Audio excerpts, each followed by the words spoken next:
பொங்கல் பண்டிகைக்கு ரேஷன் கடைகளில் இந்த ஆண்டிற்கான பரிசு தொகுப்பு அறிவிக்கப்பட்டுள்ளது. இதுகுறித்து தமிழக அரசு வெளியிட்டுள்ள அரசாணையில் தைப்பொங்கல் 2024 ஆண்டு குடும்ப அட்டைதாரர்களுக்கும் மற்றும் இலங்கை தமிழர் மறுவாழ்வு முகாம்களில் வசிக்கும் குடும்பங்களுக்கும் பொங்கல் பரிசு தொகுப்பில் 1 கிலோ பச்சரிசி, 1 கிலோ சர்க்கரை மற்றும் முழு கரும்பு வழங்க உத்தரவிடப்பட்டுள்ளது.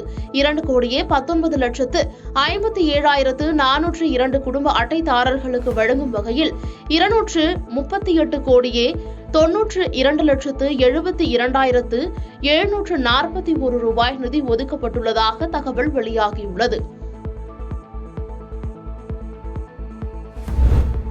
தென்னிந்திய புத்தக விற்பனையாளர்கள் மற்றும் பதிப்பாளர்கள் சங்கம் சார்பில் 47வது சென்னை புத்தக காட்சி நந்தனம் OMCA மைதானத்தில் இன்று முதல் 21ஆம் தேதி வரை நடைபெறவுள்ளது. புத்தக காட்சியை இன்று முதலமைச்சர் மு.க.ஸ்டாலின் தொடங்கி வைக்க உள்ளார். சென்னை புத்தக காட்சி வேலை நாட்களில் மதியம் 2 மணி முதல் 8:30 மணி வரை நடைபெறும் என்றும், விடுமுறை நாட்களில் காலை 11 மணி முதல் இரவு 8:30 மணி வரை நடைபெறும் என தெரிவிக்கப்பட்டுள்ளது. இந்த புத்தக காட்சியில் சுமார் 1000 அரங்குகள் இடம்பெறும் என தெரிவிக்கப்பட்டுள்ளது.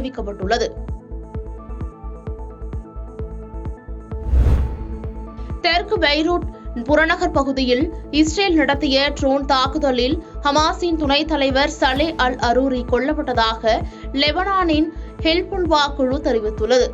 ஹமாஸின் ராணுவ பிரிவை நிறுவியவர்களில் சலே அரூரியும் ஒருவர். சலே அல் அரூரியை கொன்றதை ஹமாஸ் பயங்கரவாத அமைப்பும் உறுதிப்படுத்தியுள்ளது. இஸ்ரேல் ஹமாஸ் போர் அக்டோபர் 7ஆம் தேதி தொடங்குவதற்கு முன்பே இஸ்ரேலின் பிரதமர் பெஞ்சமின் நெதன்யாகு அவரை கொன்றுவிடுவதாக மிரட்டியதாக தகவல் வெளியாகியுள்ளது. லெபனான் அரசு நடத்தும் தேசிய செய்தி நிறுவனம் இந்த குண்டுவெடிப்பில் 4 பேர் கொல்லப்பட்டதாகவும், லெபனான் தலைநகரின் தெற்கு புறநகர் பகுதியில் வெடிப்பு ஏற்பட்டதை அடுத்து இஸ்ரேலிய ட்ரோன் ஒன்று வெடித்து சிதறியதாகவும் தகவல் தெரிவித்துள்ளது. சாலை விபத்துகளை ஏற்படுத்திவிட்டு தப்பிச் செல்லும் ஓட்டுநர்களுக்கு அதிகபட்சம் 10 ஆண்டுகள் வரை சிறை தண்டனை விதிக்கும் வகையில் சட்டத்திருத்தம் செய்யப்பட்டது. புதிய சட்டம் நடைமுறைக்கு வந்த நிலையில் இதற்கு எதிர்ப்பு தெரிவித்து நாடு முழுவதும் லாரி, டிரக், பேருந்து ஓட்டுநர்கள் போராட்டத்தில் ஈடுபட்டனர். புதிய தண்டனை சட்டத்தில் உள்ள கடுமையான சிறை தண்டனை என்ற விதிக்கு எதிராக மகாராஷ்டிர மாநிலத்தின் பல்வேறு இடங்களில் லாரி ஓட்டுநர்கள் போராட்டத்தில் ஈடுபட்டனர். இதன் காரணமாக அம்மாநிலத்தில் பெட்ரோல், டீசலுக்கான தட்டுப்பாடு ஏற்படும் சூழல் உருவானது. இந்நிலையில் அகில இந்திய மோட்டார் போக்குவரத்து காங்கிரஸ் மற்றும் மத்திய அரசு இடையே நடத்தப்பட்ட பேச்சுவார்த்தைக்கு பின் புதிய குற்றவியல் சட்டத்திற்கு எதிரான லாரி ஓட்டுநர்கள் போராட்டம் தற்காலிகமாக வாபஸ் பெறப்படுவதாக அறிவிக்கப்பட்டிருக்கிறது. புதிய சட்ட விதிகள் இன்னும் நடைமுறைக்கு வரவில்லை. இதுகுறித்து ஏதேனும் குறைகள் இருந்தால் அவற்றை அரசாங்கம் திறந்த மனத்துடன் பரிசீலனை செய்யும் என்று அரசு சார்பில் ஓட்டுநர்களிடம் தெரிவிக்கப்பட்டுள்ளது.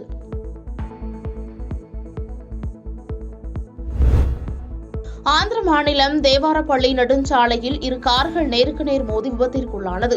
இந்த விபத்தில் 19 மாத குழந்தை உட்பட 3 பேர் உயிரிழந்த நிலையில் 5 பேர் படுகாயமடைந்தனர்.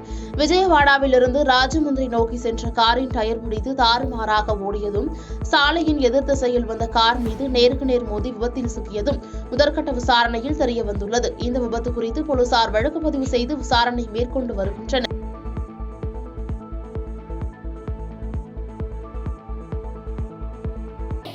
நாம் பயங்கொள்ளலாகாது பாப்பா, மோதி மிதித்து விடு பாப்பா, அவர் முகத்தில் உமிழ்ந்து விடு பாப்பா. அண்மை செய்திகளை உடனுக்குடன் தெரிந்து கொள்ள இணைந்திருங்கள் இயம்நாடு தொலைக்காட்சியுடன்.